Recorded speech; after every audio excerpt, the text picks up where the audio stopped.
There is a wound in the throat of an Egyptian king that stayed hidden for 3,000 years. It runs almost from ear to ear, deep enough to reach the bone, wide enough to sever the windpipe, the throat, and every major blood vessel in the neck in a single stroke. And for 3,000 years, nobody knew it was there, because the people who mummified him packed the gash with resin, wrapped it under a thick collar of linen, and slipped a small amulet inside the cut to heal him in the afterlife. From the outside, the body looked untouched.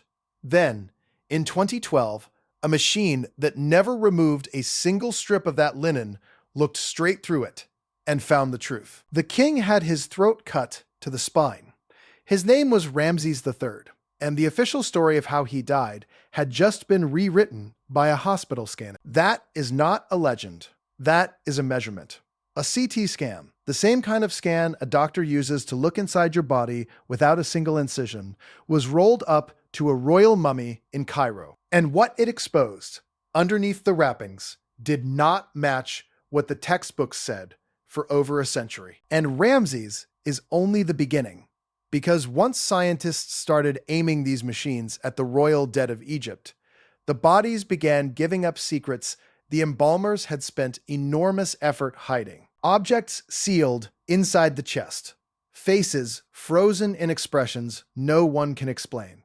Injuries that only make sense if something violent and deliberate happened in the final seconds of a life. Today, we are going to go through exactly what the scans found inside Egypt's royal mummies, who found it, and why the polite version printed on the museum placard leaves the darkest questions completely unanswered. Stay with me, because the part that should unsettle you is not the part everyone talks about. Most people who stand in front of a royal mummy in a museum see almost nothing. They see linen, they see a darkened face, a pair of hands, a shape under glass. They read a small card that gives a name and a date, and they move on. Most people walk right past the real mystery without ever knowing it is there. Because the strangest things about these bodies are not on the surface. They are underneath. They are sealed inside the wrappings, tucked into the chest cavity, hidden in the mouth, buried in the folds of cloth that no one was ever supposed to open again. And until very recently, we had no way to see them without destroying the very thing we were trying to study. For most of the last 2 centuries, there was only one way to find out what was inside a mummy. You unwrapped it, you cut the linen, peeled it back layer by layer, and in doing so, you ruined it forever. Early explorers held public unwrapping parties. They tore these bodies apart, looking for gold, and threw the rest away. The information was destroyed in the act of looking. So, the insides of the best preserved royal mummies stayed a locked question. We had the bodies. We could not read them without wrecking them. And that is exactly where the science had stalled. Until a medical technology built to look inside living patients was pointed at the ancient dead. The machine is called computed tomography. A CT scanner spins X-ray beams around the body and stacks hundreds of thin image slices into a full 3-dimensional picture of everything inside: bone, tissue, metal, stone, all of it, without touching a thing. In a hospital, it finds tumors and fractures. Aimed at a mummy, it does something that would have seemed like sorcery to the men who first dug these bodies out of the sand. It unwraps them without unwrapping them. It lets a scientist stand a body up on a screen, strip away the linen digitally, rotate it, and look inside the sealed chest, all while the actual mummy lies perfectly still and perfectly intact. The Egyptians spent months sealing these bodies shut. The scan opens them in an afternoon and leaves no mark. The person who turned this into a mission is a radiologist at Cairo University named Sahar Salim, working alongside the well-known Egyptologist Zahi Hawass on a project to scan the most famous royal mummies in the Egyptian Museum. Between them, over years of work, they ran the pharaohs through the scanner one by one. Rulers from the 16th to the 11th century before our era. Names you know like Tutankhamun and Hatshepsut and Seti and Ramesses. and names you do not. And nearly every time they looked, the body said something the historians had not written down. This is not one lucky discovery. This is a pattern of a dead civilization answering questions we thought were unanswerable. And the first thing the scans kept finding was that these bodies were full of things that were never meant to be seen again. Let us start there, because it is the clue you can picture instantly. When a CT scanner looks at a wrapped royal mummy, metal and stone light up bright white against the soft gray of the body and the darker gray of the linen. And in body after body, those bright spots turned out to be a hidden treasury sealed inside the wrappings. Consider a mummy the museum nicknamed the Golden Boy, a teenager from the Ptolemaic period, scanned by Salim's team and reported in 2023. From the outside, a wrapped bundle. Inside, the scan counted 49 separate amulets, 49 small protective objects arranged in careful columns down his body and tucked inside his body cavity. 30 of them were made of gold, or had gold parts. There was a golden heart scarab placed inside his chest, where his heart had been. There was a golden tongue laid inside his mouth. There was an amulet shaped like 2 fingers, a knot sacred to a protective goddess, an eye of the falcon god, a small amulet meant to stand in for the placenta. He wore sandals, the scan showed, and a garland of ferns lay across him. Every object had a job in the journey through the underworld. The golden tongue was there so he could speak before his judges. The sandals were there so he could rise and walk out of the coffin. The heart scarab was there to keep his own heart from testifying against him when it was weighed on the scales of judgment. None of this was visible from outside. None of it had ever been cataloged, because to catalog it the old way, you would have had to tear the boy apart.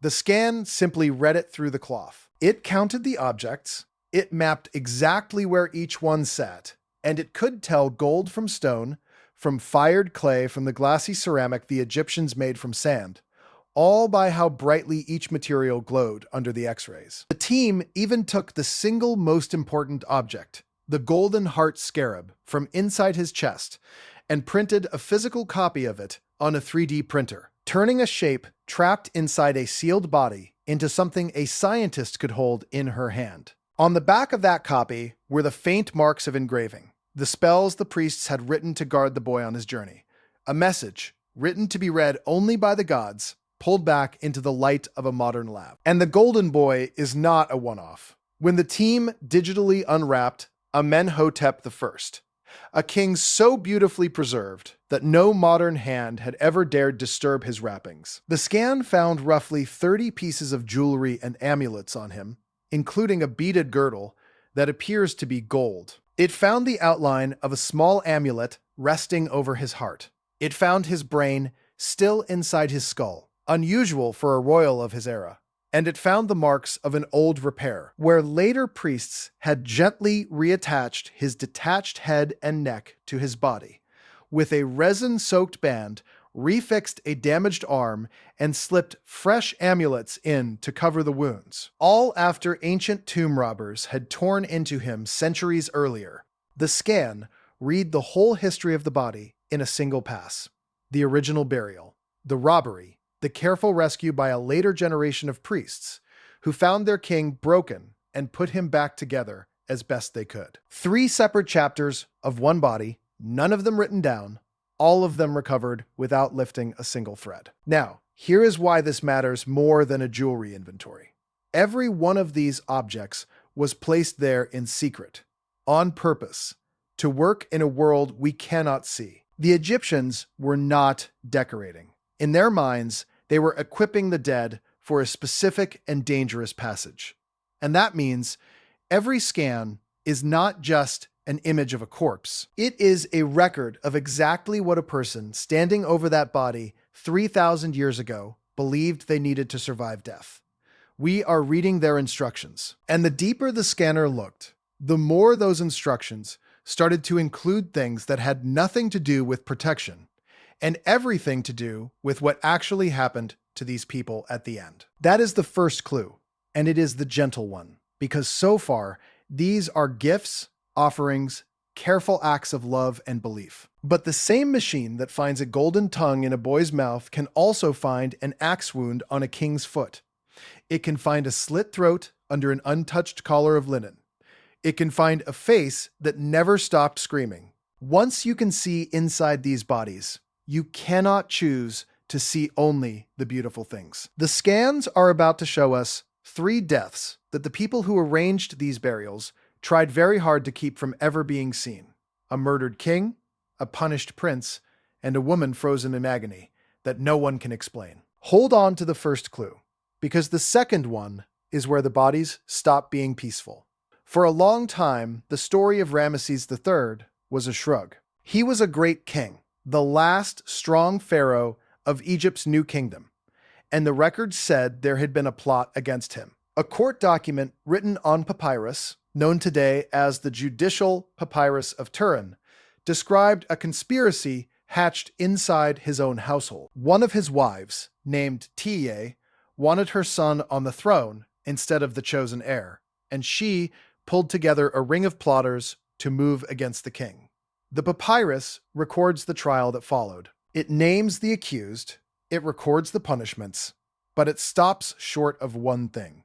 It never plainly says whether the attack on the king actually succeeded. Egyptologists argued about it for over a century. Some thought the coup failed, and the old king died later in his bed. The document was written to protect royal dignity, and royal dignity does not admit that assassins reached the god king's throat. Then, the scanner reached his throat. In 2012, Salim and her colleagues ran the mummy of Ramesses III through CT, and the images showed a deep, clean cut across the front of the neck, around 7 centimeters wide. That sliced through the soft tissue all the way down to the vertebrae, cutting the trachea and the major vessels. This was not the work of embalmers, and it was not damage from a tomb robber's rough handling. It was a killing wound, the kind that causes death in seconds. And tucked into the wound itself, the scan found a small amulet, an eye of the protective falcon god, a charm associated with healing, placed inside the fatal gash by the embalmers, as if to mend in the next life what could not be mended in this one. The question that had hung over the death of a king for 3,000 years was answered by a photograph taken through his bandages. The plot did not fail. His throat was cut. And then the scans said something worse, because the story did not stop at the neck. When the team went back and examined the mummy again, they looked at the feet, and they found that one of the king's big toes had been hacked off. The bone showed no sign of healing, which means it happened right around the time of death, not years before. And the shape of the damage did not match the clean slice on the throat. It looked like it had been done by a different, heavier weapon, something more like an axe. Read those 2 wounds together, and a scene assembles itself out of the bone. A blade at the throat, an axe at the feet. 2 different weapons on one body at one moment. This was not a single assassin slipping in with a knife. The king was surrounded. He was attacked by more than one person, from more than one direction, with more than one weapon in what must have been a fast and overwhelming ambush. The papyrus told us there was a plot. The scan told us how it ended. In detail, the court scribes were forbidden to write. If you find it as unsettling as I do, that a machine can pull a murder scene out of a body this old, subscribe and stay with me, because the next thing the scans found is the part the museum cards do not want to say out loud. Because the conspiracy left a second body. Buried among the royal dead was a mummy so disturbing that early explorers gave it a nickname and largely refused to deal with it. They called it the Screaming Man, or Unknown Man E, and everything about it was wrong. The other royals were wrapped with obsessive care in fine white linen. This body was wrapped in the skin of a sheep or a goat, a material the Egyptians considered ritually unclean, the kind of covering you would use to shame someone, not to honor them. His hands and feet had been bound, and his face was locked in an open-mouthed expression that looks, to anyone standing in front of it, like a scream that never stopped. He had not been properly embalmed. His organs were left inside him. It was as if someone had gone out of their way to deny this man a clean passage into the afterlife and wanted his suffering to be visible forever. For over a century, nobody could say who he was. Then the scientists took DNA from the bone and compared it to the murdered king. The two men shared the same Y chromosome. The male line passed from father to son, and about half their genetic material, father and son. This screening figure, wrapped in impure hide and left to rot with his organs inside him, was almost certainly a son of Ramesses III. And the court papyrus records exactly such a son among the conspirators. A prince who was found guilty and, according to the ancient text, allowed to end his own life rather than face public execution. The forensic examination of the body found the neck skin folded and compressed and the chest overinflated, patterns that can point to death by strangulation or hanging. The scientists could not prove the exact cause with certainty. But look at what the whole picture says. A prince plots to kill his father, the plot succeeds, the prince is caught, condemned, and forced to die. And then his family buries him in the most deliberately degrading way available to them, in animal skin, unpurified, bound, so that his scream and his shame would follow him into eternity. The papyrus gave us the crime. The bodies, father and son, scanned and sequenced, gave us the punishment. And here, the master question begins to take shape. The one this whole investigation circles and never fully closes. What did these people feel in the final moments the scans keep freezing in place? Because that open mouth is not unique to one disgraced prince. There is another screaming face in the collection, and its story is even stranger. In 1935, an expedition digging near Luxor, beneath the tomb of an official who served the female pharaoh Hatshepsut, found the burial of the man's mother and, alongside her, an unidentified woman in a plain wooden coffin. She wore a black wig and 2 scarab rings, 1 silver, 1 gold. And like the disgraced prince, her mouth was frozen wide open, as if caught mid-cry. For decades, the assumption was simple and dismissive: sloppy embalming.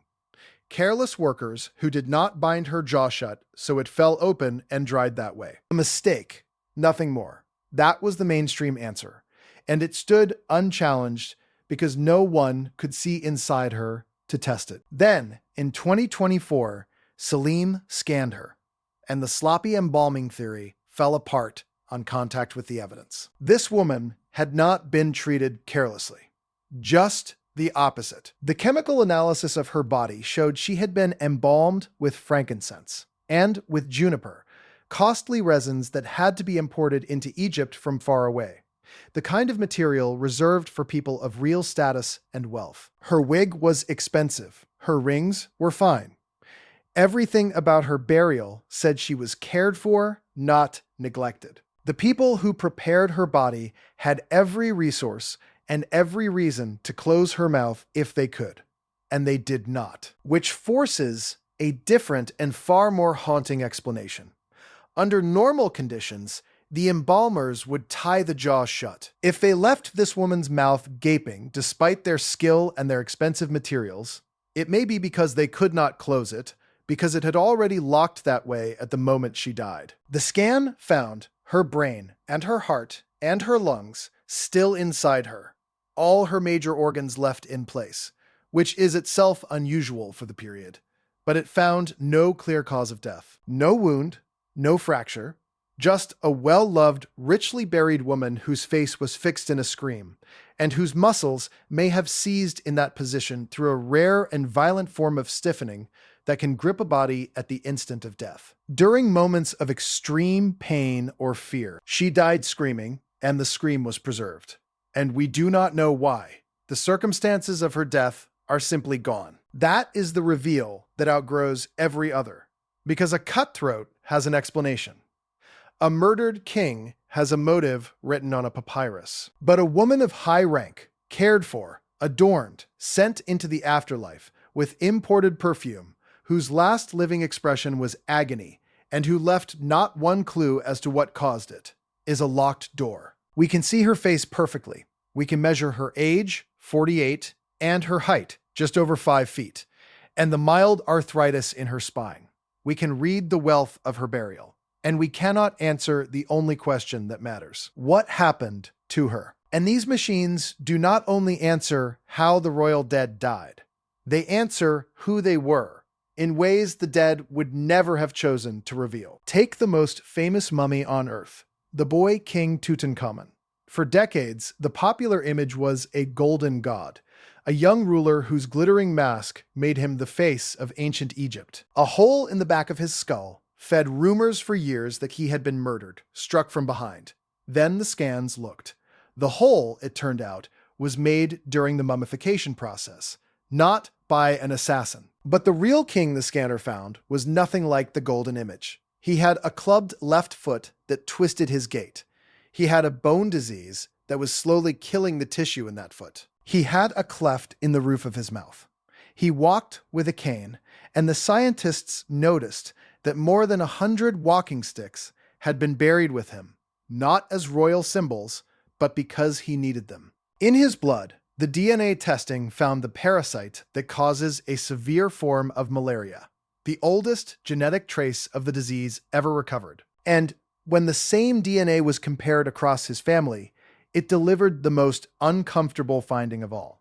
His father and his mother were brother and sister. The golden boy was the child of a union between siblings, and the frail body the scans revealed, the clubfoot, the fragile bones, the sickness, may have been the price of generations of a royal family marrying within itself to keep the bloodline divine. The mask hid a face, the face hid a body, and the body, once we could finally read it, told a sadder and far more human story than the gold ever did. Now, does any of this prove the darkest version of these stories? That every screaming mummy died in torment? That every royal death hides a murder? Probably not, and the truth deserves better than that. Let us be honest about where the skeptics have a point. The open mouth on the screaming woman is a hypothesis about a rare muscular spasm, not a proven cause of death. And the lead researcher herself says plainly that the circumstances of the woman's death remain unknown and cannot be established with certainty. The famous claim that Tutankhamun's body caught fire on its own inside the coffin, put forward by the Egyptologist Chris Naunton after a study of the charred flesh and the botched, rushed burial, is a striking idea, but it is contested. And other experts have pointed out that if the body had truly burned, the delicate linen and floral garlands laid over it should have burned too. Even the DNA taken from these fragile bodies is imperfect and debated, because ancient genetic material degrades and contaminates easily. The scans do not deliver a courtroom verdict every time. Sometimes they deliver a strong probability and an honest uncertainty. That is real, and pretending otherwise would be a lie. But strip away every dramatic reading and look at what is left, because the plain facts are stranger than the fantasy. A king's throat really was cut to the spine, and the wound really was hidden under his wrappings for 3,000 years until a scanner found it. A prince really was buried in unclean animal skin, bound, unembalmed, and his DNA really does match the murdered king as father to son. A wealthy woman really did go into eternity with her face locked in a scream, embalmed with imported resin. And we really cannot say what killed her. A teenage boy really was sealed inside his linen with 49 hidden objects, a gold tongue in his mouth, and a gold scarab where his heart should be. And the most famous king in the world really was a frail young man on a cane, born of a brother and sister whose golden mask hid a sick and struggling body for over 3,000 years, until a machine looked underneath it. You do not need to invent anything to be disturbed by these bodies. You just need to look at what the machine actually found. And if even the sober version is true, it means something uncomfortable about the story we have been telling ourselves. For 200 years, we studied these mummies from the outside and thought we understood them. We wrote confident histories. We printed calm placards. And the moment we could finally see inside without destroying them, nearly every body corrected us. A death we called natural was a murder. An expression we called an embalming error was agony. A boy we imagined as a golden god was a sick child on crutches. Our picture of these ancient lives was not a finished portrait. It was a guess, drawn over a sealed box, and the box was full of things we never suspected. Think about what this technology is going to find next. The scanners are getting sharper every year, and each generation reads finer detail than the last. Thinner cuts, clearer metal, softer tissue. There are royal mummies that have still never been fully imaged, wrappings that have still never been digitally opened, chests that may still hold objects no catalog has ever listed. New methods now let scientists thread a needle through tiny natural channels in a mummy to draw out its DNA without unwrapping it at all, which means bodies once considered far too precious to touch are suddenly readable. Their bloodlines and their diseases, waiting to be pulled out through a pinhole. Every one of these bodies is a sealed record of a death, and most of those records have never been read. And if the handful we have already opened with light instead of knives gave us a murdered king, a punished prince, a screaming woman, and a frail golden boy, the question is not whether the rest are hiding something. The question is what? We are standing at the very beginning of being able to ask the dead of Egypt what happened to them, and getting an answer. Here is the question that will not let go.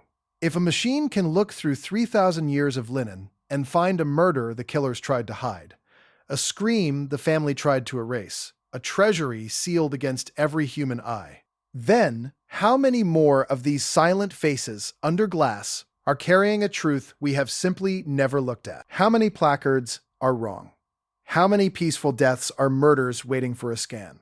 We have opened a handful of these bodies with light instead of knives, and almost every one has confessed something. The rest are still lying there, still wrapped, still holding whatever they were sent into eternity holding. The mummies are still there. They are behind glass in Cairo, quiet, wrapped, apparently at peace. Millions of people walk past them and see linen and a name on a card. But inside the linen, sealed in the dark, are cutthroats and gold tongues and mouths locked open in a cry no one can explain, waiting for the next machine, the next scan, the next answer. The embalmers wrapped these bodies to keep their secrets forever. They did not know that one day we would learn to see straight through the cloth. And whatever is still hidden in the ones we have not opened yet, it is still in there exactly where they left it, waiting in the dark.